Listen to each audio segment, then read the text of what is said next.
தமிழர் நாட்டு நேயர்களுக்கு வணக்கம். தேவேந்திர குல வேளாளர்கள் பட்டியல் வெளியேற்றம் கோரிக்கை குறித்து பல்வேறு போராட்டங்களை நடத்தி வருகின்றனர்.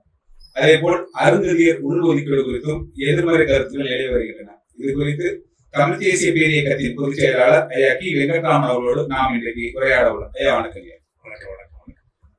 கடந்த சில ஆண்டுகளா தொடர்ந்து தேவேந்திர குல வேளாளர் எங்களை பட்டியல் வெளியேற்றம் கோரி இது பண்றாங்க. எங்களை மிகவும் பிற்படுத்தப்பட்ட சாதியிலோ அல்லது இதர பிற்படுத்தப்பட்ட சாதியிலோ சேர்க்கணும் அப்படின்ற ஒரு கோரிக்கை. இதை பற்றி நீங்க என்ன? ஒரு சமூகத்தினுடைய மக்கள், பெரும்பான்மை மக்கள் எங்களை இந்த பட்டியல் எழுங்க அப்படின்னு சொல்லி கேட்கறதுக்கு உரிமை உண்டு. அதை அரசு பரிசீலிக்க வேண்டிய அவசியம். அது என்னன்னா, அதுல பல கேள்விகளோடு இணைந்து பட்டியல் வெளியேற்றலாம். ஏன்னா அவங்களை பொறுத்தளவுக்கு என்னன்னா, இது ஒரு இழிவுபடுத்துற மாதிரி இருக்குது. அவங்க ஆதித்தாவடங்கிறதோ அது மாதிரி பட்டியல் சமூகம் சொல்றதோ இழிவுபடுத்துற மாதிரி இருக்குது அப்படிங்கிற மாதிரி அதை சொல்றாங்க. இப்ப அதுல நம்ம வெளியேற்றுவது என்பதை அதுக்கான வழிமுறைகள் தான் பிரச்சனை. இரண்டாவது, இதற்கான ஒட்டுமொத்தமான தீர்வு எதுவும் பண்ண முடியுமா அப்படிங்கிறதையும் நம்ம பார்க்கணும். இதுல என்ன அப்படின்னா, இந்த பட்டியல் வெளியேற்றம் அப்படிங்கிறது என்னன்னா, எஸ்சிங்கிற பட்டியல் எங்களை வெளியேற்றிட்டு, பட்டியல் சாதி என்ற கேட்டகரியிலிருந்து எங்களை வெளியேற்றிட்டு, எங்களை மிகவும் பிற்படுத்தப்பட்டவர்கள் அப்படிங்கிறது ஏதோ ஒரு அந்த மாதிரியான பிற்படுத்தப்பட்டவர்கிற கேட்டகரிக்குள்ள நாங்கள் அதிகமாக பாதிக்கப்பட்டவர்கள் என்ற வகையில் எங்களை கொண்டு போவாங்க. இப்போ இங்கே தமிழ்நாட்டை பொறுத்தளவுக்கு பிசி, எம்பிசி ரெண்டு கேட்டகரி இருக்கிறாங்க. கர்நாடகா போன்ற இடங்கள்ல 4, பீகார்ல 3, எஸ்சி எஸ்டியை தவிர நான் சொல்றேன். அந்த மாதிரியான கோரிக்கைகளை அவங்க சொல்றாங்க. இப்போ அந்த பிசிங்கிற பிராக்கெட்டுக்குள்ளேயே இது இன்னொரு ஒரு இதை போடுறது வைங்க அப்படின்னு அதுக்கான ஒரு எதுவும் கேட்குறாங்க. இப்போ இதனுடைய இன்னொரு ஒரு வடிவம் தான் வன்னியர்களுக்கு தனி ஒதுக்கீடு அப்படின்னு கேட்கறது இன்னொரு வகையானது வச்சுக்கிறாங்க. இப்போ இதுல நமக்கு என்ன பார்க்கணும் அப்படின்னா, என்ன எங்க செய்யறது, எங்கேருந்து எடுக்கிறது, எங்கேருந்து கொடுக்குறது என்ற அடிப்படையான ஒரு பிரச்சனை. இந்த கோரிக்கை என்பது தவறு இல்லை. அந்த கோரிக்கையை நிறைவேற்றுவதற்குரிய வழிமுறைகள் இருக்கக்கூடிய சிக்கல் வராங்க.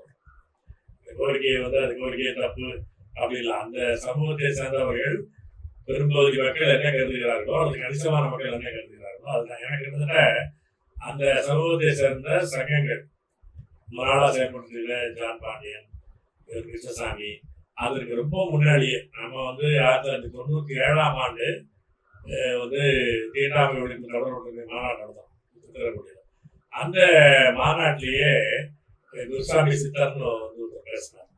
அவர் நிறைய அறிவாளர். அந்த தேவேந்திர திரட்டினது மிக முக்கியமானது. அவர் அன்னைக்கே சொல்றார். அப்பதான் கிருஷ்ணசாமி எல்லாம் அப்படி சொல்லாத காலம்.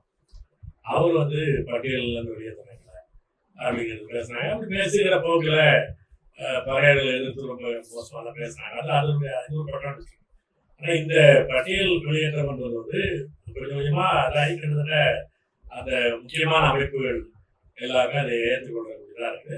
அதை அந்த மக்களுக்கான கருத்து அதனால அந்த கட்டளை வழிமுறைகள் அதை பார்த்தீங்கன்னா அந்த கோரிக்கையினுடைய சரி தப்பு பற்றி நான் பேசலாம். அது செயல்படுத்தும் போது இருக்கக்கூடிய சிக்கல், அதுக்கு சேர்த்து வழிமுறை சொன்னாதான் நம்ம அது ஒரு முழுமையாக கோரிக்கை வைக்கிறதாக தான் பார்ப்போம். இது என்ன ஆகுது, இப்போ எஸ்சிங்கிறது இருக்கிறாங்க. தமிழ்நாட்டில் அந்த 15% இருக்குது, 1% அந்த எஸ்சிக்கு இருக்கு. அதோட இந்திய அரசு நிறுவனங்கள்ல 18 இருக்கு, 15%. இந்த 15லேருந்து இவங்க வெளியேற்றா அந்த 15ஆகவே அது நீடிக்கிறதா வேண்டாம். நீடிச்சுன்னா அவர்களுக்கு மக்கள் தொகை அல்லது ஒரு செக்ஷன் வெளியேறின பிறகும் அது என்ன தொகை என்பது நமக்கு தெரியாது. சரி, இவங்க சொல்றபடியே 5%, 10% எது சொன்னாலும் இருக்கலாம். அவர் வெளியேறின பிறகு 15% அந்த சமூகத்தில் இருந்துச்சுன்னா அது கூடுதலான இடம் ஒதுக்கப்படுது அப்படின்னு ஆயிடாதா என்ன ஒரு கேள்வி மத சமூகத்திற்கு கிளம்பும். அது மத சமூகத்திற்கு கிளம்புதா இல்லையா, அது பதில் சொல்ல வேண்டிய ஒரு கேள்வி. பிரச்சனையை தீர்க்க வேண்டிய ஒரு பிரச்சனை. இந்த பக்கம் எம்பிசி இருக்கிற எம்பிசிக்குள்ள அவங்கள சேர்த்துட்டாங்கன்னா ஏற்கனவே இருக்கிற எம்பிசி மக்கள் தொகையில இந்த ஒரு செக்ஷன் சேர்ந்துச்சுன்னா இவருடைய மக்கள் தொகை ஒரு 5% அந்த சேர்ந்துன்னு வச்சுக்கோங்க. இந்த சேரக்கூடிய மக்கள் தொகை இருக்கிறதுக்குள்ளதான பங்கு கொடுக்க முடியும். அப்ப எங்களுடைய இது பங்கு பாதிக்காதா என்று அதுல இருக்கிறவங்க அப்போ வந்து எப்படி பண்ணாலும் ஒரு கேள்வி வரதான் செய்யும். இது என்ன இதுக்கு இன்னொரு பதில் என்ன சொல்றாங்க, ஏற்கனவே இருக்கக்கூடிய வந்து இடஒதுக்கீட்டுல இருந்து இப்போ economically backward economically weaker section இப்போ பிஜேபி ஒன்று பண்ணலாம். பெரும்பாலும் அந்த இடபிள்யூஎஸ்ங்கிறது வந்து ஒரு ஆதிக்க சாதிகள் முன்னேறிய சாதிகள் குறிப்பாக பிராமணர்கள் அவர்களுக்கு பயன்படக்கூடிய வகையில் தான் செய்யறாங்க. 10% மிக சிக்கல். தமிழ்நாட்டை பொறுத்தளவுக்கு பிராமணர்கள் 3% தான். மற்ற சமூகத்தில் இருக்கக்கூடிய அவர்கள் வந்து ஏதோ ஒரு சப்காஸ்டாவது பிசிஎம்பிசியில் வந்துடும். வேளாளர்கள் வச்சுக்கிட்டா கூட அதுல வந்து சைவ வேளாளர்கள் அப்படி இருக்கும், அந்த ஓப்பன் கேட்டகரியில இருக்கும். ஆனா வந்து சோழிய வேளாளர் அப்படின்னா அது பிசியில் வந்துருக்கும். இப்போ இந்த பையங்க வந்து பொண்ணுங்கள் வந்து அந்த சோழிய வேளாளர் பேக்கெட்டுக்குள்ள வந்துருவாங்க. அப்படி ஒரு வாய்ப்பு இருக்கு. டோட்டலா வெளியே நிற்கிறதுன்றது வந்து பிராமணர்கள் தான். அவர்களுடைய எண்ணிக்கை உண்மையிலேயே ஃபார்வர்டா இருக்கக்கூடிய எண்ணிக்கை ஆதிக்க சாதியினர் இருக்கக்கூடிய பிராமணர் அல்லாத சமூகம்னு வச்சு பார்த்தீங்கன்னா மொத்தமாக பார்த்தா 5% கொடுக்குறாங்க. கர்நாடகா பொறுத்தவரை மொத்தமா ஆல்ரெடியாக 10% கொடுக்குறாங்க. அதுல வந்து கெட்டா மார்க்கெல்லாம் ரொம்ப கீழா இருக்குது. அந்த தகுதி இது நீங்க பேசுறது எல்லாமே அடிபட்டு போகுது. மக்கள் தொகையை விட கூடுதலாக இவர்கள் பேசுகிற தகுதியை விட குறைவான மதிப்பெண்ல தகுதினா அந்த மதிப்பெண்ல குறைவா வாங்குறவங்க அதுல போறாங்க. அப்ப வந்து ஒரு திறமையானவர்களுக்கான பாதுகாப்புங்கிற வாதம் அடிபட்டு போகுது. அதுல இருக்கக்கூடிய எக்கனாமிக்கலி வீக்கர் செக்ஷன் அப்படிங்கிறது வந்து எண்ணிக்கையோட கூடுதலாக இருக்குது. அது வந்து ஒரு படுமோசமான ஒரு ஆதிக்க சாதியினுடைய சதித்திட்டம் அந்த பிஜேபி நிறைவேற்று. அதுக்கு என்னன்னா அது ஓப்பன்ல இருந்து எடுத்தாங்க. அதுபோல ஓப்பன்ல இருந்து எடுத்து இந்த தேவேந்திரருக்கான ஒதுக்கீடை கொடுத்தாங்க அப்படின்னு ஒரு கேள்வி கேட்கறாங்க. இந்த விஷயம் என்பது என்னன்னா அனைத்து இந்திய அளவில் இந்திய அரசு முடிவு செய்ய வேண்டிய விஷயம். ஏன்னா அது அரசியல் சட்டம் திருத்தம் வரக்கூடிய. இங்க தமிழ்நாட்டிலேயே வந்து உச்ச நீதிமன்றத்தினுடைய தீர்ப்பு 50% நாடக்கூடாது. மொத்தம் ஒதுக்கீடு 50% ஓப்பன், 50% ஒதுக்கீடு. எஸ்சி, எஸ்சி, பிசி, எம்பி எல்லாம் சேர்த்து. இப்ப நீங்க வந்து தமிழ்நாட்டுல 69 நிர்ணயம் கொண்டு வந்தாங்க. அது வந்து பாதுகாக்கப்பட்ட கேட்டகரியில கொண்டு போய் 9th ஷெட்யூல்ல வச்சுதான் பண்ணிருக்காங்க. அது வந்து 9th ஷெட்யூல்ல ஜெயலலிதா காலத்துல 9th ஷெட்யூல்ல கொண்டு போய் வச்சு 9th ஷெட்யூல்ல வந்துட்டீங்கன்னா என்ன அதனுடைய சட்ட பாதுகாப்புனா அது நிறைவேற்றிய முறை சரிதானா என்பதை வந்து சேலஞ்ச் பண்ணலாமே தவிர அந்த சட்டம் வந்து கோர்ட்ல சேலஞ்ச் பண்ண முடியாது. அப்படியான சட்ட பாதுகாப்பு உள்ள இடம் அப்படி இருக்கிறது சுப்ரீம் கோர்ட்ல வழக்கு பண்ணிருக்கு. இப்போ அதை வந்து எப்படி சமாளிக்கிறாங்கன்னா ஒவ்வொரு வருஷமும் எண்ணிக்கையை கூடுதலாகிற மாதிரி காட்டி அந்த 50%க்குள்ளேயே வர்றது மாதிரி ஒரு கணக்கு காட்டி அதை வந்து ஓடிக்கிட்டே இருக்காங்க, எக்ஸ்டெண்ட் பண்ணிக்கிட்டே இருக்காங்க. அதுக்கு வந்து அந்த இடைக்காலத்துக்கு அந்த தடையை வந்து நீக்கிக்கிட்டே இருக்காங்க. தள்ளிக்கிட்டே இருக்கு, ஒரு வருஷம் தள்ளி போட்டே இருக்கும். அது உச்ச நீதிமன்றத்தில் அந்த வழக்கு அப்படி போது அந்த நிலுவையில் இருக்கு. இப்போ சட்டப்படி என்ன நிலை 50% அதுக்கு மேல வெளியில இருக்கிற பொழுது வந்து எக்கனாமிக்கலி வீக்கர் செக்ஷன் அதர் தான் பிசி, எம்பிசி, எஸ்சி அதர் தான் ரிசர்வ் கேட்டகரி அப்படிங்கிறதான் இதுல 17A கொடுத்துருக்கிற திருத்தம். 15A கொடுத்துருக்கிற திருத்தம் அதுதான் மோடி அரசு. அப்ப என்ன வந்தது, இந்த ரிசர்வேஷன் கேட்டகரியில இல்லாத ஓப்பன்ல இருப்பவர்களுக்கான எக்கனாமிக்கலி வீக்கர் செக்ஷன் தெளிவா சொல்லிட்டான். இவர்கள் வந்து தேவேந்திரன் வந்து இந்த ரிசர்வேஷன் கேட்டகரிக்கு வெளியில இருக்கக்கூடிய எக்கனாமிக்கலி வீக்கர் செக்ஷன் அப்படின்னு சொல்ல முடியாது. அப்படி சொன்னீங்கன்னா பிராமணர்களோட போட்டி போடணும் 10 தான் நீங்க தான் அல்லது அதில் நீங்க தனியா கேட்கணும். அப்படி கேட்கறதா இருந்தா உச்சநீதி இந்திய அரசு தான் அதை வந்து இந்த 50க்கு வெளியில் எக்ஸ்டெண்ட் பண்ணக்கூடிய வாய்ப்பை கொடுத்து அதை வந்து இன்னொரு கேட்டகரியா உருவாக்குறது இந்த சட்டத்திற்கு அசம்பிளி சட்டத்திலேயே அவங்க தான் பண்ணியும். அதை வந்து இப்போ மாநில அரசு செய்யணும்னு கேட்கறது பண்ண முடியும். இந்த சிக்கல் தான் இவங்களுக்கு வன்னியர்களுக்கான இடஒதுக்கீடு வரும்போது இந்த உள்ஒதுக்கீடு 10.5% இருக்குல்ல, அதுல 2-3 ஆங்கிள் அது பிரச்சனையாச்சு. ஒன்று 10.5% தொகை சரிதான சாதிவாரி கணக்கெடுப்பு எடுத்தாதான் அந்த 10.5 சரியா இல்லையான்னு தெரியும். ஆனா கோட்பாடுங்கிற வகையில உள்ஒதுக்கீடு அதை வச்சுக்க. ரெண்டாவது அவன் என்ன உச்ச நீதிமன்றம் சொன்னான்னா இது வந்து backward class scheduled caste backward class. இந்த ஷெட்யூல் காஸ்ட் என்பது காஸ்டை குறிக்குது. பேக்வர்ட் கிளாஸ் என்பது சாதிகளின் தொகுப்பை குறிக்குது. பேக்வர்ட்னஸ் அதாவது கல்வியிலும் இதுல சமூக ரீதியாகவும் பிற்படுத்தப்பட்டவர்கள், ஒதுக்கப்பட்டவர்கள், அந்த ஒதுக்குமுறையினுடைய அளவு, அவருடைய மக்கள் தொகையுடைய எண்ணிக்கை, இது ரெண்டுக்குமான அளவு தான் அதை வைக்கலாம். வைக்கிற இடம், வைக்கிற அளவு என்பதெல்லாம் அதை வச்சு தீர்மானிக்கலாம். இப்போ இந்த இதுல நீங்க கொண்டு போனீங்கன்னா வந்து இந்த இவர்களுக்கு தனியா ஒரு இது வேணும்னா 50 தாண்டி தான் கேட்கணும். அது இந்திய அரசுகிட்ட கேட்கணும். இந்த உள்ஒதுக்கீடுல பிரச்சனை என்ன, பல சாதிகளின் தொகுப்பாக இருக்கணும். இப்ப தேவேந்தருக்கு அது இருக்கு, அந்நியருக்கு அந்த பிரச்சனை இருக்கு. ஒரே சாதின்னு அந்த பிராக்கெட் பண்ணியிருக்காங்க, அதுல சிக்கல் இருக்கு. இவர்களை பொறுத்தளவுக்கு பல சாதிகள் சேர்ந்து தான் தேவேந்தர் வந்து பார்த்துருக்காங்க. அதை அவங்க அது ஒரு பிராக்கெட் கூட கொண்டு இருக்காங்க. அந்த பல்லர் என்று சொல்றதுக்குள்ளேயே இப்ப கேட்டகரி வச்சிருக்காங்க, அதுவே ஒரு தனி சாதி கிடையாது. இப்ப அந்த மாதிரி வருது, அது கிளியர் ஆயிடும். இப்ப இந்த இதை வந்து எங்க, அதாவது இப்ப 15க்குள்ள இருந்து வெளியே எடுக்கிறதுனா 15ல குறைக்கிறதா, இப்ப 15ல இருந்து குறைச்சுன்னா எஸ்சிக்கான குறைபாடு வந்து அதுவும் அசைவம் சேர்ந்து திருத்த முடியாம இந்திய அரசு தான் செஞ்சாங்க. இப்ப ஏற்கனவே வந்து தமிழ்நாடு அரசு வந்து பாத்தீங்கன்னா அருந்ததியருக்கு வந்து ஒரு உள் ஒதுக்கீடு 3 விழுக்காடு கொடுத்தாங்க. இப்போ கடந்த ஆண்டு வந்து உச்ச நீதிமன்றம் வந்து அது சரிதான், மாநில அரசு வந்து அது அதிகாரம் சொல்லுது. இப்ப அதே அடிப்படையில தான் தேவேந்திர குல வேளாளர் பட்டியல் வெளியேற்றமா அவர்களுக்குரிய இடஒதுக்கீடு கொடுக்கலான்றது ஒரு அது இல்ல. ஏன்னா இவங்க கேட்கறதுன்னா தேவேந்திர கேட்கறது பட்டியல் இருந்து வெளியே எடுக்கிறாங்க.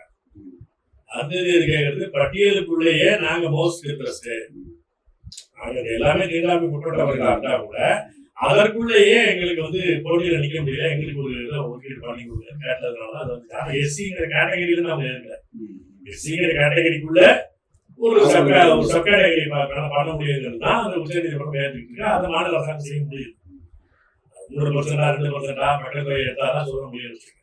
அது ஏன்னா அதுல கூட சென்சஸ்ல வந்து எஸ்டிக்கான மக்கள் தொகை கணக்கெடுப்புலாம் அது இருக்கு, அதுல ஒன்றும் பிரச்சனை இல்லை. அந்த எஸ்சி சாதிக்கானது வந்து ஒவ்வொரு ஜாதிக்குமான கணக்கீடு இருக்கு, அதுல இருந்து நம்ம அரைய பண்ணிட முடியாது. இப்ப இதுக்கு வந்து கணக்கு சொல்ல முடியாது. ரெண்டாவது, இந்த மாநில அரசாங்கம் அதுல வந்து உள்ஒதுக்கீடாக செய்ய முடியாது. இந்த எம்பிசிக்குள்ள உள்ஒதுக்கீடு செஞ்சீங்கன்னா எம்பிசிக்குள்ள இருக்கிற மற்ற காசு கேட்கறாங்க, ஏன்னா அது அவர்களை பாதிக்காம இருக்கணும். இப்ப அந்த உள்ஒதுக்கீடு பண்ணீங்கன்னா மற்ற எம்பிசிக்குள்ள இருக்கக்கூடிய மற்ற சாதிகளால இவர்கள் வந்து மற்ற சாதிகளை விட வாய்ப்பு மறுக்கப்பட்டவர்கள், அதனால இவங்களுக்கு தனியா ஒரு கேட்டகரி வேணும்னு நிரூபிக்கணும். இப்போ எம்பிசிக்குள்ள பேவர்கள், அண்ணார்கள், சர்வீஸ் காஸ்ட் நிறைய இருக்கிறாங்க. இப்போ அவர்களை விட இவர்கள் வந்து பின்தங்கியவர்கள் என்பதை, வாய்ப்பு மறுக்கப்பட்டவர்கள் என்பதை நிரூபிக்கணும்.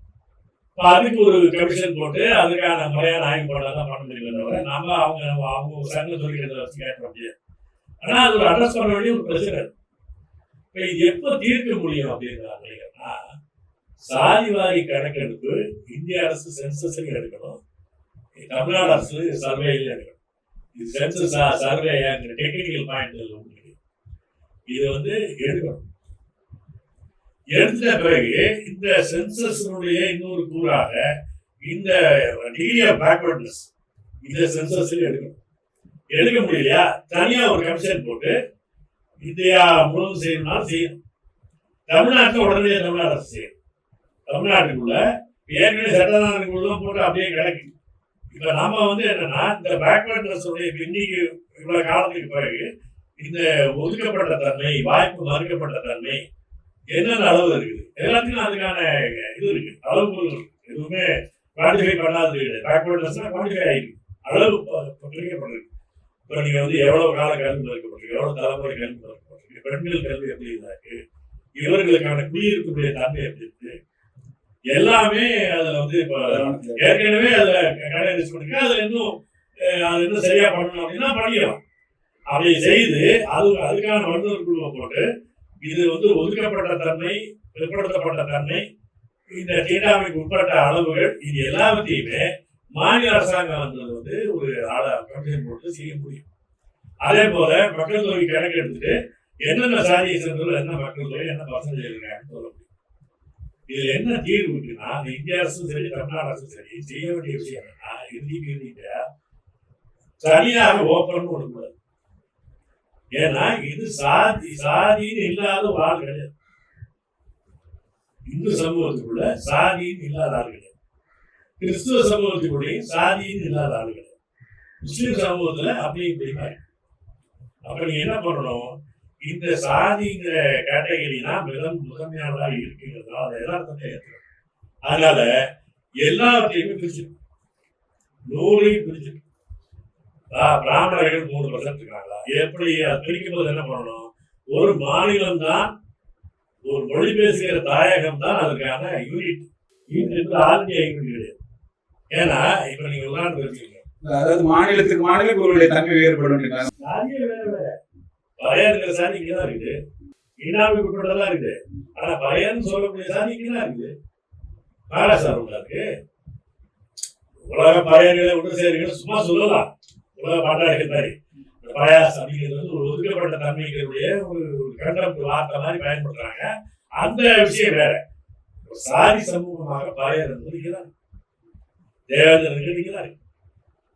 ஆனா இதே போல இதே அளவில் ஒதுக்கப்பட்டவர்கள் வேறு ஒரு பேர்ல வேற ஒரு மாநிலத்தில் இருப்பாங்க. ஏன்னா சமூகம் என்பது அடிப்படையில் மொழியால் ஆனது, தாயகத்தால் ஆனது.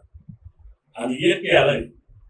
உலகத்துல கல்லு மரம் போல மொழி, தாயகம், இனம் என்பது வந்து இயற்கையானது. அதுதான் அடிப்படையான கேட்டகரி. அந்த கேட்டகரிக்குள்ளதான் சமூக உள்பிரிவினையாக இருக்கு. அதுவும் இயற்கையானது. அப்ப இந்த மாதிரியான வந்து வரும்போது அதுக்கான நிவாரணமும் பாத்தீங்கன்னா, அதுக்கான மருந்தும், அதுக்கான அடிப்படை அழகு மொழி பேசுகிற மாநிலம் தான்.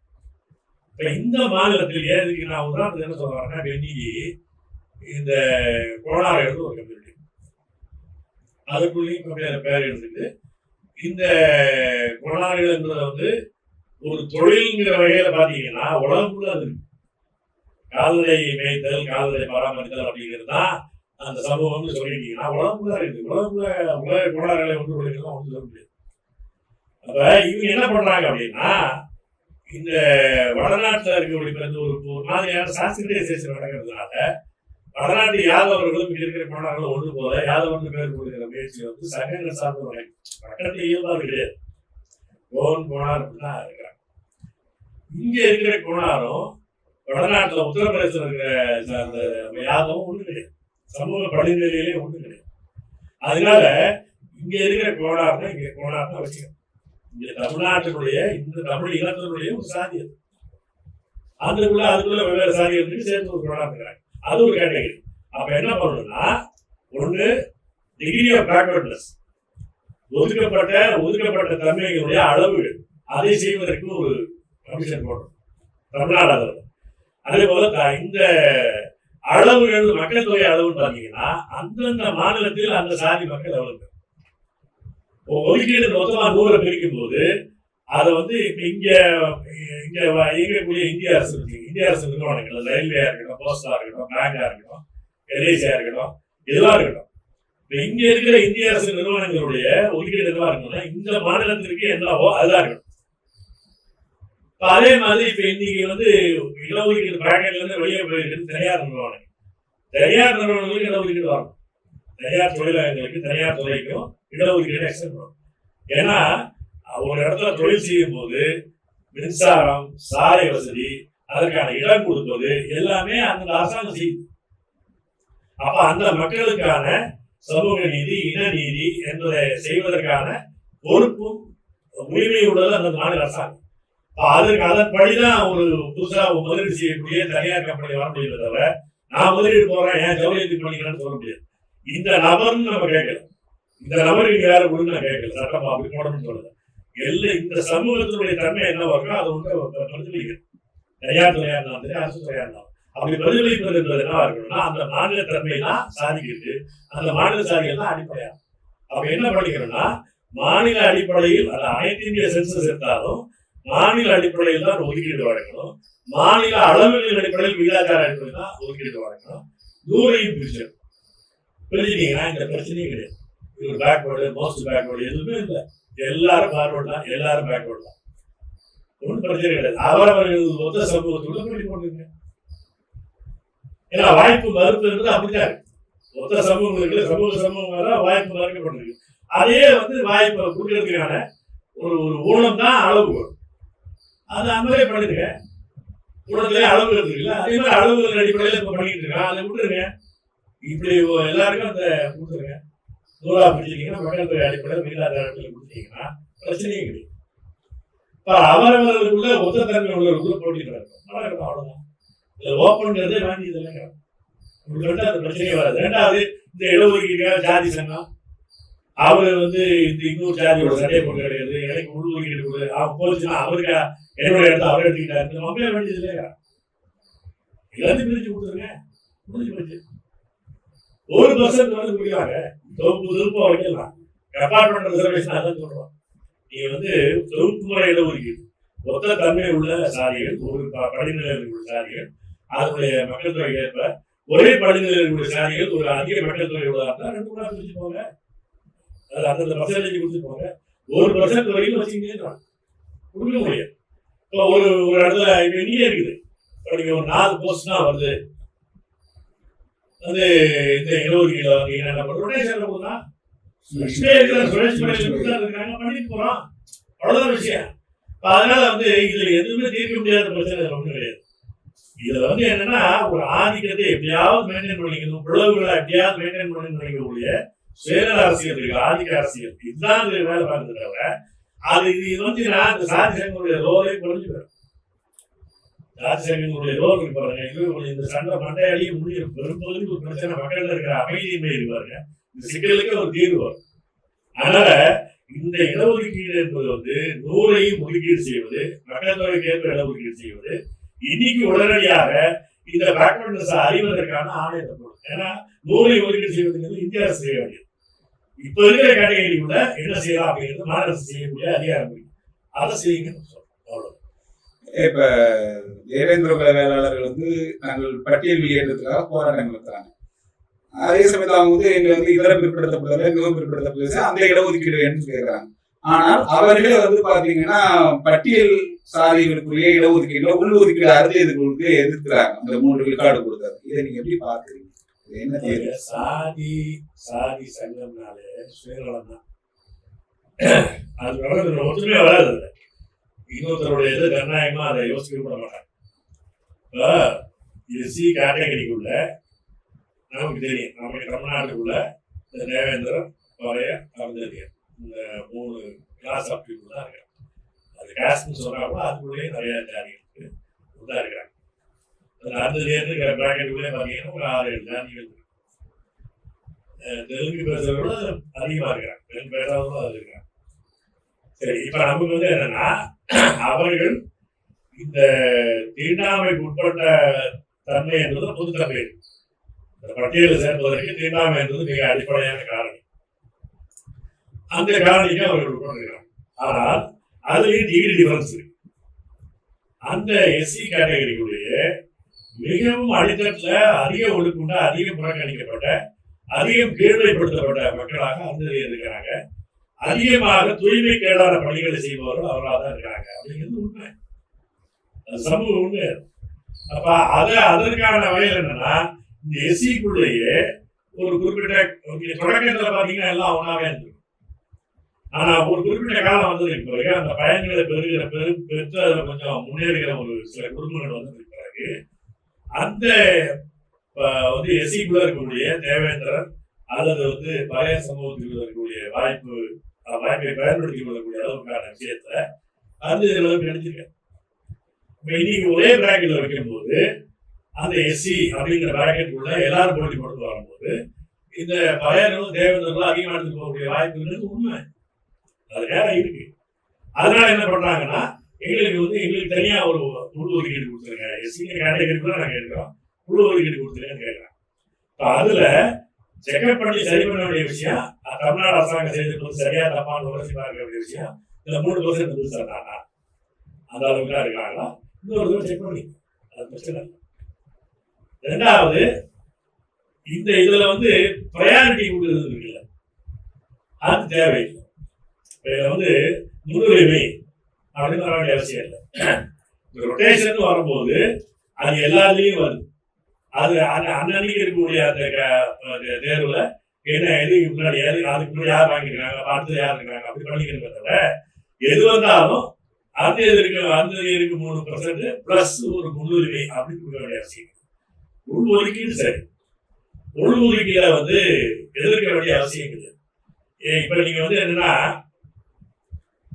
எப்ப எதிர்க்க முடியும்?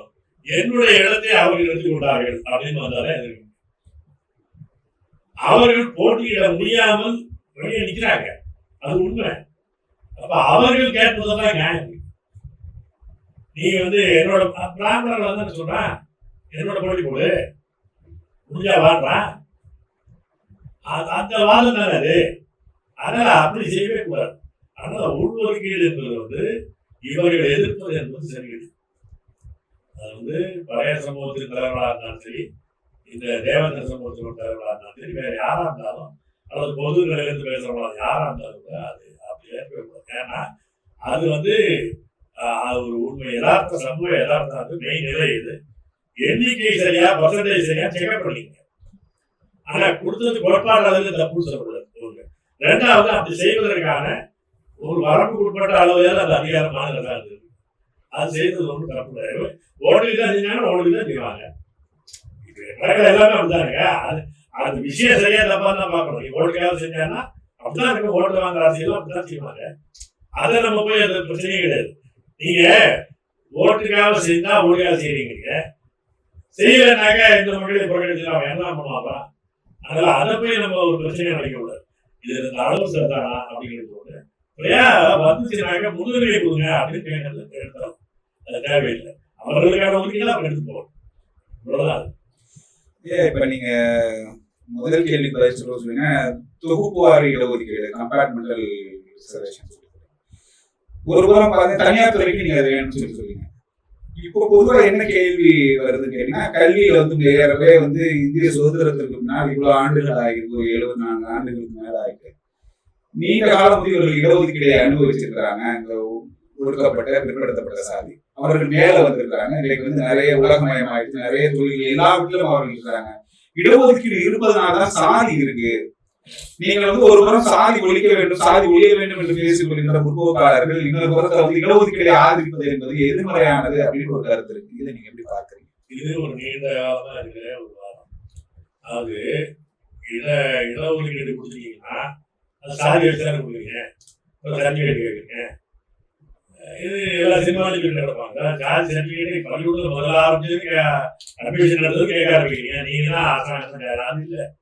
சாதி என்பது பள்ளிக்கூட எல்லாத்தையும் மூடிட்டு ஒரு கற்பனையா சொல்றாங்க. பள்ளிக்கூடத்தை எல்லாத்தையும் மூடிடு சாதி ஒழிஞ்சுமா. அரசாங்கம் வந்து சாதியே கேட்காதியா, சாதி என்ன சாதின்னு கேட்க மாட்டோம் அப்படின்னு அரசாங்கம் ஒதுங்கிக்குது. சாதி இல்லாம ஆயிடுமா? சாதி இருக்கு, அதனாலதான் அரசாங்கம் கேட்கறான். சாதி இருக்கு, அதுக்காக சான்றிதழ் கேட்கறான். ஏன்? ஒரு சமூக ஊனம் கொண்ட ஒரு சான்றிதழ் வரலாங்க. மாற்றுத்திறனாளிகளுக்கு சான்றிதழ் கேட்கறது இல்ல. அது வந்து எந்த அளவுக்கு எல்லாமே கேட்கறதுக்கான என்னன்னா அவனுக்கு கைதூக்கி விடுவதுக்கு. ஏன்னா சமமா போட்டியிட முடியாது, போட்டியில சமமான போட்டியிட முடியாது. அதனால என்ன ஆகுது, எதை வைத்து அவனை அந்த ஊனத்துக்கு உள்ளாயிருக்கிறான். இந்த இவனுடைய சமூக பணிகளை சாதி என்று வைத்துதான் அந்த ஊனத்துக்கு உள்ளாயிருக்கிறான். அதை வைத்தே அவன் தூக்கி விடுவான். அதுதான் விஷயம். அப்ப வந்து ஒரு சமூக ஊனம் எப்படி ஒரு மாற்றுத்திறனாளிகளுக்கு செய்யறோமோ அந்த மாதிரியான விஷயம் தான் சமூக ஊனம். இது என்னன்னா சமமான அளவுல வாய்ப்புகள் கொடுக்கப்படாது. இன்னைக்கு வந்து எல்லாரும் மேற்படிப்பு படிச்சாங்க அப்படிங்கிறது உண்மை இல்லை. நீங்க அதாவது இப்ப நீங்க அந்த நீட்டு பத்தி நிறைய ஆய்வுகள் வந்துச்சு. நீங்க வந்து ராஜன் குழு ஆய்வுலாம் வந்து தமிழ்நாட்டுல எந்த சமூகத்துல எவ்வளவு வெற்றி அடைஞ்சிருக்காங்க அப்படிங்கிறதுலாம் வந்துச்சு. அதனால இது சமூக யதார்த்தமாக இல்லை. நம்ம வந்து இடஒதுக்கீடு இல்லாத தனியார் துறையில போய் பாருங்க. தனியார் துறையில அவன் நேரா சொல்றான். தனியார் துறையில ஃப்ரண்ட் டெஸ்க்ல போனா சும்மா சாதாரண 5 ஸ்டார் ஹோட்டல்ல ரிசப்ஷனிஸ்டா இருக்கிறவங்களுக்கு கொஞ்சம் வெள்ளையா இருக்கும், தோற்றம் நல்லா இருக்கும், முடிநாயக்கில் கொஞ்சம் இங்கிலீஷ் பேசணும். அது யாரு? அப்ப இயல்பாகவே அது வந்து நீங்க ஃப்ரீயா வந்துட்டீங்கன்னா அதெல்லாம் வரும். ஏன்னா ஒரு சாதி இருக்கு, சாதி படிநிலை இருக்கு. சாதி படிநிலையை வைத்து முன்னேற்றமும் பின்னணிய தன்மை இருக்கு, அது சமூகத்தில் இருக்கு. பழைய தன்மை குறைஞ்சிருக்கிறது உண்மை. அது எப்போ குறைஞ்சிருக்குது? அரசாங்கத்தினுடைய தலையீடு, சமூகத்துடைய குறுக்கீடு இல்லைன்னா அது நடக்காது. சும்மா விட்டீங்கன்னா அப்படியே தான். அதனால அந்த அரசாங்கம் என்ன செய்யுது? இப்ப நீங்க இப்ப இல்ல, மன்னராட்சி காலத்துல அது நடக்குது. ராஜராஜன் குஜரா மல்லங்கிறத அவர் ராஜராஜ குஜரா மல்லன் சொல்லலன்னா அவரு கேரளத்தில் இருப்பாரு, பெருமைப்படுத்தா. அதுல ஒரு ஆளுக்கு கொடுத்தா பணம் கொடுத்துருப்பான், எல்லாருக்கும் கிடைச்சிருப்பான். அதுக்கு ஆனா அவனை ஒரு பெருமைப்படுத்துறான், அவனோட மேல அப்டேட் பண்றான். அந்த விஷயம் இருக்குல்ல. அப்ப அங்க போய் வேலையில இருந்தாலும் நல்ல காலத்துல ஒண்ணு வேலை இருந்துச்சு. அதனால அது வேற குடியா இவனுக்கு மறுத்தது அந்த பிரச்சனை ஒண்ணு கிடையாது.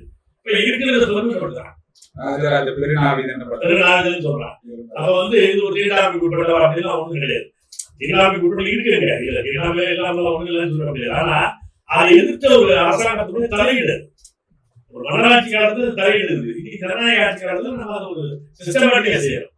அப்படி செய்யும் போது எதனால் நாம் தடுக்கப்பட்டாலும் எதனால் ஒடுக்கப்பட்டாலும் அதை கேட்க வேண்டியது. நோயாளியை போய் நோயை கேட்காத ஒரு டாக்டர் சொன்னா நீயே கண்டுபிடி அப்படின்னாங்க. என்ன செய்யுது? அவன் ஏற்கனவே வந்து கேட்க மாட்டானா? நீங்க ஒரு நோயாளி டாக்டர் நோயாளி என்ன நோய் கேட்டா அவர் நோயாளி அசிங்கப்படுத்தீங்களா? நீ நோயாளி சொல்றதுனாலதான் அவர் நோயாளி ஆகுறது அப்படின்னு சொல்ல முடியுமா? இது ஒரு சமூக நோய், இது போக்கப்பட வேண்டிய ஒரு நோய். போக்கப்பட வேண்டிய நோய் அப்படின்னா அது என்ன நோய், எந்த அளவுக்கு வந்திருக்கு, எதனால வந்திருக்குன்னு தெரியுது இல்ல, அதுக்கான மருந்து தானே கொடுக்கணும். நீ நோயாளி கேட்டதுனாலதான் நோயாளியா காட்டுருக்கா? அதனால ஆனா அது அது சாதி இருக்காதுன்னு கேட்கறான். இதுல எந்த பிரச்சனையிலையுமே ஒரு நல்லது பெருசா நடக்கும் போது ஒரு சிறு பகுதி தீமை நடக்காது.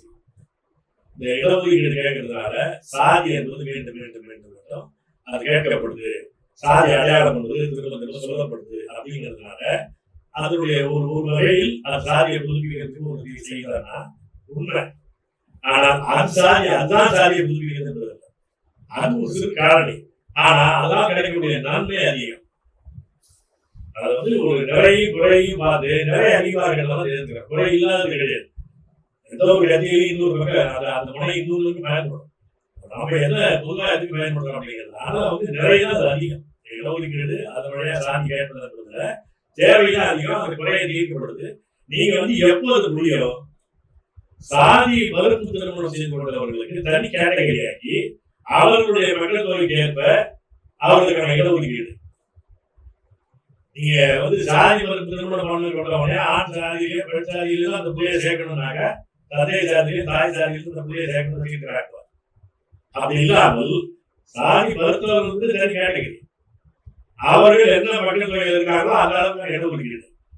எல்லா சாதி எஸ்டிக்கு கொடுக்கறத விட சாதி மறுப்பு செய்து கொண்டவர்களுக்கு இன்னும் கூடுதலான சலுகை என்று சொல்லி அதை என்கரேஜ் பண்ணீங்கன்னா சாதி ஒழிப்புக்கு நீங்க அரசாங்க தலையீடு அதுவும் கூட அவர்கள் மனம் மாறினதா இன்னைக்கு அந்த மொழி என்றாலும் அந்த அரசாங்கம் அதை உற்சாகப்படுத்துறது, ஊக்கப்படுத்துறது, விரைவுபடுத்துறது செய்யலாம். அதுதான் கேட்கறத தவிர நீங்க சாதியை கேட்டா சாதி எல்லாமே ஒரு அறியாமை. அது சாதியை நிலைப்படுத்துவதற்கு ஏன்னா நான் ஒரு சின்ன உதாரணம் சொல்றேன். நீங்க தமிழிலும் அத்தனை செய்யணும் அப்படிங்கும் போது இந்த எழுத்தாளர் மாறன் என்ன சொன்னார்னா, சமஸ்கிருதத்தை செய்யறவங்க ஒன்று சொல்றவர் கடவுளுக்கு பிடித்த மொழி மௌனம். ஏன்னா நீ தமிழ்ல கேட்கும்போது மௌனம் அவருக்கு பிடிக்கிறது கிடையாது, சமஸ்கிருதம் கேட்கும்போது மௌனத்தை பத்தி பேசுறாங்க. அதுதான் இப்ப நீங்க இடஒதுக்கீடு பேசுனீங்கன்னா ஏன் சாதி இருக்குது, சாதியெல்லாம் பேசிட்டு நீங்க உருவாக்குறீங்க அப்படி பேசுறது இருக்குல்ல. சாதியை வெளிநாட்டுல ஒரு சதி திட்டம் புரியாம சொல்ற பசங்க இருக்காங்க, உண்மையிலே நல்ல எண்ணத்துல சொல்றவங்க இருக்காங்க. அவங்க அதை புரிஞ்சுக்கணும், அவ்வளவுதான். சாதி மறுப்பு திருமணம் செய்யறத ஊக்குவிக்கணும், அதுக்கு தனி இடஒதுக்கீடு கேட்டீங்கன்னா சாதி ஒழிப்புக்கு அதுதான் விஷயம். தமிழ் தேசியத்தினுடைய மிக அடிப்படையானது தமிழர் ஓர்மை அப்படின்னு நீங்க தமிழ் தேசிய தளத்துல 90களில இருந்து இயங்கிட்டு இந்த சாதி ஒழிப்பிற்கான சாதி சமத்துவத்திற்கான தமிழ் தேசிய இயக்கத்திலேயே பணிகளா நீங்க குறிப்பிடத்தகுந்த பணிகளை எதை கருதுறீங்க? இது என்னன்னா ஒரு பொதுவாக இயங்கிட்டு ஒன்று. இந்த அமைப்பு என்பது தமிழ் தேச பொதுவுடைமை கட்சிங்கிற பெயரால 1990 வடிவம் ஒரு தெளிவாக இந்த தமிழ் தேசியத்துக்கான கட்சி என்ற ஒரு தமிழ் தேச அதனுடைய மிக முக்கியமான பணியாக சாதி. இது என்ன பிரச்சனைனா இந்த தமிழர்களை ஒன்றுபடுத்த வேண்டும், எல்லா தமிழர்களும் ஒன்றுபட வேண்டும் என்று இருக்கிறவங்க சாதி பிரச்சனை இப்ப பேசாது, நம்ம ஆளுகளே புலவாயிடும் அப்படின்னு தள்ளி போடுவாங்க. இப்ப இதுல அவங்களுடைய நோக்கத்துல எங்களுக்கு பிழை இல்லை. ஆனா இந்த சாதி பிரச்சனைக்கும் தேசிய பிரச்சனைக்குமான அடிப்படை என்ன அப்படிங்கிற விஷயத்தை ஆய்வு செய்வதும் அதற்கான தீர்வு சொல்வதும் ஒரு இந்த இயக்கத்தினுடைய மிக அடிப்படையான தமிழ் தேசியம் பேசிய இதுக்கு முன்னாடி பேசிய யாருமே அந்த பிரச்சனையை அட்ரஸ் பண்ணல. கிட்டத்தட்ட அதே 85ல தமிழரசன் கர்நாடகத்தில் அந்த மாநாடு போட்டாரு, ஜாதியை வைத்து ஒரு தனியை அறிக்கை விட்டார். அது அப்போ அவங்களுக்கு தெரியாது, ஏன்னா தலைமுறை மாநாடு அது அவங்களுக்கு தெரியாது. 97ல நம்ம திருத்துறைப்பூண்டியில தீண்டாமை ஒழிப்பு தமிழர் விடுதலை மாநாடு ஒன்று போட்டோம். அந்த மாநாட்டில் தீண்டாமை அப்புறம் சாதி ஒழிப்பு, தீண்டாமை உடனடியாக சாதி ஒழிப்பு என்று அடுத்த இலக்கு, இறுதி இலக்கு. இந்த ரெண்டையும் சாதிப்பதற்கான என்ன விஷயம், இதற்கும் தமிழ் தேசியத்திற்கான தொடர்பு அப்படிங்கிறத ஒரு சமூக அறிவியல் பூர்வமான ஆய்வு இருக்கிறோம். இன்னொன்று அதற்கான உடனடியான கோரிக்கைகள், தொலைநோக்கு கோரிக்கைகள், இந்த மாதிரியான ஒரு இதை செய்தோம். நான் உறுதியா சொல்ல முடியும், இதுவரையிலும் திராவிட கழகம் உட்பட நான் சொல்றேன், பெரியார் காலத்திலிருந்து நான் திராவிட கழகம் உட்பட சொல்றேன், யாருமே அவ்வளவு காம்ப்ரஹென்சிவா அவ்வளவு எல்லாவற்றையும் உள்ளடக்கிய தமிழர் ஓர்மைக்கும் சாதி ஒழிப்புக்குமான தீண்டாமை ஒழிப்புக்குமான கொள்கைகளை கோரிக்கைகளை சொன்ன இயக்கம் இதுவரை யாருமே உறுதியாக சொல்றேன், உறுதியாக சொல்ல முடியும். ஏன் அப்படின்னா அதை நாம ஒரு தொடர்ந்து இயங்கிட்டே இருக்கிற அமைப்பு அந்த அனுபவத்தின் அடிப்படையிலையும் அது செய்யறோம். அது நான் என்ன சொன்னோம், இந்த பிராமணியம் என்பது 2 தளங்களில் செயல்படுது. இப்ப நீங்க இது ரொம்ப நாளைக்கு முன்னாடியே மேற்கத்திய சமூகத்தில் மேற்கத்திய மார்க்சிய ஆய்வாளர்கள் இது சொல்றோம்னா மார்க்சிய ஆரம்பிச்சு சிவில் சொசைட்டி பொலிட்டிக்கல் சொசைட்டிங்கிற பிரிப்பு அதை பற்றி ஆய்வு தான் வந்துச்சு. இந்த மக்கள் சமூகம் அரசியல் சமூகம், இந்த மக்கள் சமூகத்திலையும் அரசியல் சமூகத்திலையும் முதலாளியம் செயல்படுதுன்னு அவங்க பேசுறது மாதிரியே அதை விட அதற்கு முன்னால இருந்து பிராமணியம் ஆரியம் செயல்படும். இப்ப என்ன வருதுன்னா, இந்த வர்ணாசிரமம் என்ற வகையில் சாதி ஆதிக்கம் என்ற வகையில் சாதி பிரிவினை என்ற வகையில சமூக தளத்தில் செயல்படும். இன ஆதிக்கம், பிராமணி ஆதிக்கம், சமஸ்கிருத ஆதிக்கம் என்ற வகையில அது அரசியல் தளத்தில் அரசு தளத்தில் செயல்படும். இன்னைக்கு நவீன காலத்துல இந்தியா என்ற பெயரால அது பாரதம் என்ற பெயரால அது ஒரு அரசியல் சட்ட சாங்ஷன் வழி நடக்கும். இது ஒரு அடிப்படையான விஷயம். அப்ப இப்ப நாம கிட்ட என்ன நடந்திருக்கு, இந்தியா என்பதை கூடாது தமிழ்நாடு விடுதலை என்று பேசிய தலைவர்கள் நமக்கு முன்னோடி. அவங்க என்ன பண்ணாங்க, இது இது இந்தியா ஆரிய ஆதிக்கத்தினுடைய வடிவம், இதை எதிர்த்து நாங்க தமிழர்களுக்கான தனிநாடு வேணும் பேசணும். ஆனா அவர்கள் பொதுவாக சமத்துவம் பேசலாம், யாருமே சமத்துவத்துக்கு எதிரானவர்கள் கிடையாது. ஆனால் இந்த சாதி வர்ணாசிரமத்தினுடைய சமூக இயங்கியலை பத்தி அவங்க அதிகமா பேசலாம். அதுல அதிக ஆக்கள் செலுத்த முடியாம கூட அவங்க பேசணும். அவங்க குற்றங்கள் சொல்லவேங்கிறது ஒண்ணு.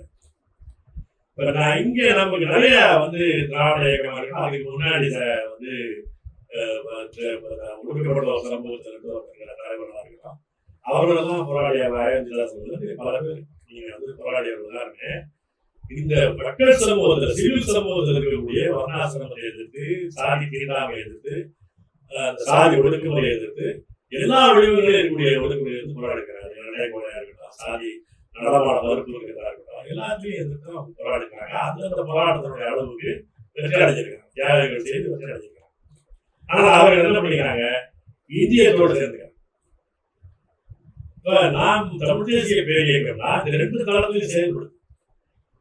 தமிழ் தேசியம் எப்போது முழுமை பெறும்னா, சிவில் சமூக அளவில் மக்கள் சமூக அளவில் செயல்படக்கூடிய வர்ணாசிரமத்தை தூக்கண்ணையில் அதனுடைய இறுதி சாவுனை அடிக்கிறவருக்கு போராட்டத்தை இணைக்கணும் தமிழ் தேசிய போராட்டத்தோடு. அது தவிர்க்க முடியாத கூறு என்பது நடத்தணும் வரணும். அப்ப அதே மாதிரி வர்ணாசிரமத்தை எதிர்க்கிற போராட்டம், சாதி ஆதிக்கத்தை எதிர்க்கிற உள்ளூர் நடக்கிற தீண்டாமை எதிர்ப்பு போராட்டம் என்பது இந்திய தேசியத்தை மறுக்கிற போராட்டத்தோடு இணைக்கணும். இந்த 2ம் தமிழ் தேசியம் என்ற தளத்தில் ஒன்றாக செயல்படும். இது இந்த கட்டாயத்தை சொல்லலாம். அதுதான் கோட்பாடு ரீதியில் தமிழ் தேசிய பேர் இயக்கம் கோட்பாடு ரீதியில் இருக்கிற கான்ட்ரிபியூஷன் அதற்கான பங்களிப்பு என்று நான் சொல்றேன். அதுல பல கோரிக்கைகளை முன்வைத்தோம். அந்த கோரிக்கைகள் முக்கியமானதுன்னா நீங்க பின்னால செயல்படுத்தி நீங்க கூட்டு குடியிருப்பு வேண்டாம், தீண்டாமை என்பது ஸ்பெஷல் அட்டச்சபடி இருக்கு. ஒரு காலனி இருக்கு, காலனி என்று பேரை கூட சொல்றாங்க. காலனி வந்து இருக்கு, காலனிங்கிற பேரை நீங்க மறக்கலாம், இருக்கு. ஊருடைய புறக்குடியாக அவர்களை வைப்பது, புறச்சாதி புறக்குடி என்பதாக அவர் வைப்பது. அந்த வெளிப்படையான எந்த ஊர் எடுத்துக்காலும் பழைய ஊர்களை நீங்க அந்த தெருக்களை நீங்க வச்சு பாத்தீங்கன்னாலே இந்த ஜாதிக்கான தெரு, இந்த ஜாதிக்கான தெரு அப்படியே ஜாதி படைந்து அந்த ஸ்பேஸ் இருக்கு. ஏன்னா மனசுல இருக்கிறது வெளியில இருக்கு, அந்த குடியிருப்பு பகுதியில் இருக்கு. அது ரொம்ப முக்கியமானது. எனக்கு கலப்பு குடியிருப்பு என்பது நீங்கள் வந்து மனிதர்கள் சேருவதற்கான ஒரு வாய்ப்பு உண்டு. நீங்க வந்து பல காலமா நூற்றாண்டு காலமாக ஒரு ஊர்ல வாழ்ந்துட்டு இருப்பாங்க. ஆனால் அந்த சேரி தெருவுக்கு ஊருக்காரன் சொல்ற போயிருக்க மாட்டாங்க. சேரி ஆட்கள் பணி காரணமாக ஊர்ல வந்து குளமதில் வந்து நிற்பான். ஆனா இவர்கள் அங்க போகவே மாட்டாங்க, இவர்களுடைய சாமி அங்க போகவே போவார். அப்போ பெரிய சீர சுவர் மாதிரி அப்படி இருக்குது. அந்த ஸ்பேஸ வந்து ஒண்ணாக்கு அப்படிங்கிறது மிக முக்கியமானது. அதனால நாங்க என்ன சொல்றோம்னா கலப்பு குடியிருப்புங்கிறத கொண்டாடணும்.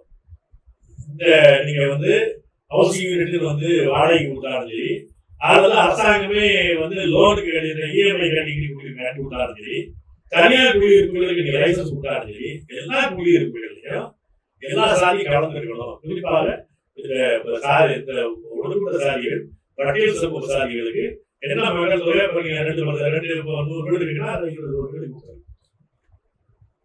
இந்த 20 வீடு கொடுக்கும் போது 10 மாடிகளை எல்லா மாடிலையும் கொடுக்கணும்.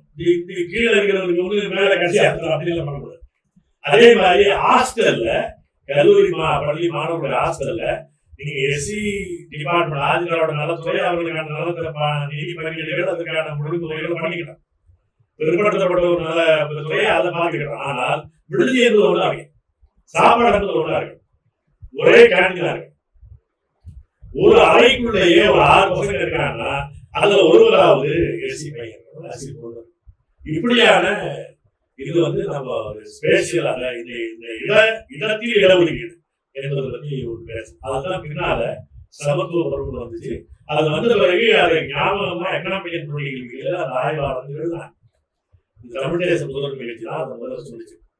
இன்னும் சொல்ல போனால் இந்த நம்ம தமிழ்நாட்டுக்குள்ள பெரிய முன்னோடியான ஒரு ஒடுக்கப்பட்ட சமூக மக்களுக்கான தலைவராக இடையே பெருமாள் குழந்தையில ஒரு மாநாடு நடத்த போது அந்த மாநாட்டுக்கு தலைவர் கணேசன் அழைத்து பொது நிலையில் இயங்கக்கூடிய ஒரு கட்சி இவ்வளவு துல்லியமான வந்து பார்த்து இந்த பிரச்சனையை வந்து அணுகி நீங்கள் கோரிக்கைகளை கொள்கைகளை வகுத்த ஒரே கட்சி நீங்களா அப்படின்னு வெளிப்படையா பாராட்டினார்.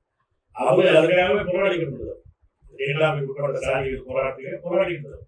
அவரே வந்து அதை சொன்னாரு. ஏழாமை கொள்கைகள் நான் சொல்றேன். அதே போல இந்த தண்டரா போடுவது கூடாது. தண்டரா இது இந்த காலத்துல எதுக்கு தேவை? ஸ்பீக்கர் வந்து ரொம்ப ஆச்சு. இன்னைக்கு வந்து இன்டர்நெட்ல சொல்ல முடியும், எல்லா இடத்துலையும் சொல்ல முடியும், உட்கார்ந்து எல்லாரும் போனுக்கு எஸ்எம்எஸ் அனுப்ப முடியும். இந்த காலத்துலயும் கூட கோர்ட் வந்து என்ன கேட்பாங்க, டாடா போட அறிவிச்சா கேட்பான். ஊர்ல வெள்ளம் வருதுன்னா இவர் போயிட்டு அடிக்கிட்டு தண்டரா போய் எந்த நாட்டுல இவர் சொல்லி முடிக்கிறதுல வெள்ளம் அடிச்சு போயிடும். இது வந்து ஒரு பழைய சிஸ்டத்தை அப்படியே வச்சுக்கிறார். அது செய்தவர் எல்லாம் இருக்காரு. அது வந்து அரசு கிடையாது. அது குறிப்பிட்ட சாதியை சேர்ந்தவர்கள் அரசாங்கம் செய்யுது. குறிப்பிட்ட சாதியை சேர்ந்தவர்கள் பழைய எடுத்து செய்வது என்பது அரசாங்கம் செய்யுது, கோர்ட்டு செய்யுது. யார் ஒழிக்கணுமோ அவனே செய்யணும். அது கூடாதுன்னு சொன்னோம். நன்னன் தலைமையில ஒரு குழுவை போட்டு அது கூடாதுன்னு பிறகுதான் பண்ணாங்க. அப்படி நம்ம வந்து அதே மாதிரி இந்த சாதி மறுப்பு திருமணம் செய்து கொண்டவர்களை போலீஸ் ஸ்டேஷன் ஹேண்டில் பண்ணக்கூடாது. இதற்கு வந்து தனியாக இந்த சிறு உரிமையை பற்றி பயிற்சி பெற்றவர்கள் செய்யணும். அதை கோர்ட்டுடைய நேரடி பார்வையில் தான் அதை செய்யணும். சரி, அந்த 17 வயசு கீழே இருக்க பொண்ணு திருமணம் பண்ணிக்கிறாங்க அப்படின்னா அது தண்டனைக்குரிய குற்றமாக கருதப்படாது. அந்த திருமணத்தை ஏற்க வேண்டியதில்லை, பதிவு செய்ய வேண்டியதில்லை, திருமணமாக ஏற்க வேண்டிய அவசியம் கிடையாது. அவர்கள் வந்து சேர்ந்து வாழ்வதற்கான சட்டப்படியான உரிமை அவர்கள் கிடையாதுன்னு சொல்லலாம். ஆனால் அது குற்றவாளி செய்யணும். குற்றம் தண்டனைக்குரிய குற்றமா சொல்லணும். பிரித்து கொடுக்கலாம். சமூக வீட்டுக்கு போனோம், வீட்டுக்கு போகணும். அதுல வந்து அது விரும்பலன்னா அந்த சமூக நலத்துறை விடுதலையில சேர்த்து விட்டுருக்கு. அவ்வளவுதான். அவர்கள் திரும்ப சந்திப்பதையோ பார்ப்பதையோ எதுக்கும் சேர்ந்து வாழ்வதற்கு வேணா குடும்ப வாழ்க்கை நடத்துறதுக்கு வேணா நீங்க உரிமை தரலாம். நீங்க வந்து அவர்கள் பார்ப்பதையோ கருவி கூடாது, குற்ற செயல் கிடையாது. இதெல்லாம் சொல்றாங்க போலீஸ் ஹேண்டில் பண்ணக்கூடாது. ஏன்னா எல்லாம் என்ன பண்ணலாம் சேர்த்துட்டேன் எல்லா அறிவும் என்ன பண்ணுவாங்கன்னா நகையோட படிக்கணும், திருட்டோட சேர்த்து தான் பதிவு பண்ணுவாங்க. போலீஸ் முறையில் நீங்க இன்னைக்கு கூட சாதிகளுக்கு போலீஸ் பண்ணீங்கன்னா அவங்க பேசுற பேச்சு சாதாரண அதுக்கு வந்து துருப்போட்டு தண்டனை வாங்கிடலாம். அந்த மாதிரி இல்லாத பேசுவாங்க. அதுவும் அந்த பெண் காவலர்களே பேசுறது கிடைக்கும் அவ்வளவு கேவலம். ஏன்னா இதை பத்தி ட்ரைனிங் உங்களுக்கு கிடையாது. இது எல்லாமே நம்ம அந்த மாநாட்டு தீர்மானங்கள்ல பேசுறோம். அப்ப இது வந்து அந்த தமிழர் ஓர்மைக்கும் சாதி படுநிலையில இருக்கக்கூடிய ஒதுக்கீடுகள் ஒடுக்குமுறை எதிரான தீர்வுகள் நிறைய சொல்லியிருக்கிறோம். அதுக்கு 1997 அந்த தீர்மானங்களை நூலாக போட்டுக்கிறோம். அதை வைத்து தொடர்ந்து போராட்டம் நடத்திருக்கோம். அந்த அந்த அதே மாதிரி இந்த தனிநபர் பெயர் வைக்கக்கூடாது, திட்டங்களுக்கும் போக்குவரத்து கழகங்களுக்கும் கட்டடங்களுக்கும் வைக்கக்கூடாது. ஏன் அப்படின்னா திருவள்ளுவரே சாதி ஆகிட்டான். ஜீவா பேர் சொன்னா அதுக்கு சாதியாக தான் வைக்கிறான். காமராஜர் பேர் வைக்கிறான் அதுக்கு சாதியாக தான் வைக்கிறான். ஒன்று தலைவர்கள் மதிப்பாக வைக்கல. இப்ப அது அதன் மூலமாக அந்த அந்த சாதியை வச்சுக்கிட்டு அது ஒரு அந்த சாதிக்கு இந்த மூணு என் ஜாதிக்கு ஒரு 100 பேர் வைக்கிறான், என் ஜாதிக்கு ஒரு போக்குவரத்து வைக்கிறான். அதுவும் சரியா போச்சு. அதனால என்ன சொல்லணும்னா இந்த தகராறுகள்லாம் ஒரே வழி தனிநபர் பேரை வைக்காது. சோழன் போக்குவரத்து கூட வேணையா, சோழனே வேணாம் விட்டுரு. சோழன் சேரன்னா அப்புறம் அதுக்குள்ள வந்து வருவான். யாரும் வேணாம். விழுப்புரம் தஞ்சாவூர் இதை வச்சு போட்டோம் போட்டா அவ்வளவுதான், ஊர் பேரோட வச்சு பேரு. அந்த மாதிரியான இதை சொன்னோம். அதன் பிறகுதான் அந்த மாற்றங்களே வந்துச்சு. அதனால இது நம்மளால முடிஞ்ச அளவுக்கு ஒரு தூண்டுகோலாகவும் அதனால செட் பண்றோம். சும்மா விருப்பங்களை மட்டும் சொல்லல. தமிழ் தேசிய பேரியக்கம் தமிழர்கள் ஒத்துமையா வாழுங்க எல்லாரும் ஒண்ணாருங்கன்னு சும்மா உபதேசம் பண்ணிட்டு இருக்கிறார். அந்த பிரச்சனை எதனால பிளவுபடுத்துகிறாங்களோ அதை தீர்ப்பதற்கான கோரிக்கைகளை சொல்றோம். உள்ளூர் அளவுல அது மாதிரி ஒரு பிரச்சனை வந்துச்சுன்னா தலையிட்டால் எங்களோட சக்தி ஏற்ற வகையில தலையிட்டு அதுக்கான தீர்வுகளுக்கு முயற்சி பண்றோம், போராட்டம் நடத்துறோம். அப்படிதான் பண்ண முடியும், அப்படிதான் பண்ணிட்டு. இவ்வாறான பல செய்திகளை, பல சிக்கல்களுக்கு விடை கிடைக்கக்கூடிய செய்திகளை தமிழர் கண்ணோட்டம் வலையொலியில் வெளிப்படுத்தி வருகிறோம். இது தற்சார்பாக செயல்படுவதற்கு நிதி தேவைப்படுகிறது. இந்த நிதியை நம்முடைய மக்களாகிய நீங்கள் தான், இளையோரும் பெரியோரும் நண்பர்களும் தோழர்களும் சான்றோரும் நீங்கள் உங்களால் இயன்ற அளவு என்ன இயலுமோ அந்த நிதியை வழங்குமாறு அன்போடும் உரிமையோடும் கேட்டுக்கொள்கிறேன். உங்களுக்கு நன்றி உணர்வோடும் பொறுப்புணர்வோடும் தமிழர் கண்ணோட்டம் செயல்படும் என்பதை உறுதி தெரிவித்துக் கொள்கிறேன். நன்றி, வணக்கம்.